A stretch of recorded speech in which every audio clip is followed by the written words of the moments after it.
Guys, ito pala ang Royal Panda Tissue.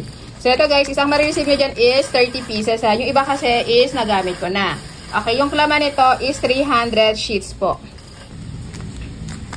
Okay, yung layers niya is 5 layers. Ayan. So makapal. Okay, hindi siya mabilis mapunit. Ayan siya mga sisiko ha. Okay. So ang ganda ng tissue ng Royal Panda Tissue. So meron din tayo dyan mga tissue ha. Okay. Sa ating, okay, dyan sa affiliate link, okay, so pindutin nyo lang. Kung gusto nyo ibang tissue, so meron tayo dyan ibang choices. Kung gusto nyo ganito, so nandyan lang din ang link sa affiliate image po. So click nyo lamang po yan. So very recommend po itong Royal Panda Tissue. Okay, makapal siya and then hindi siya mabilis mapunit.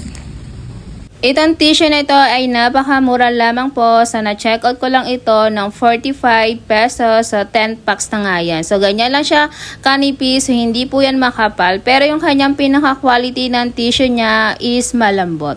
Okay, kung nagustuhan nyo mga mi ang ating tissue, so ang link po is nasa screen ng ating video, yung my affiliate. Meron din ako ilalagay na iba't ibang tissue. So, pwede po kayo dyan pumili kung saan po kayo makakamura. Salamat!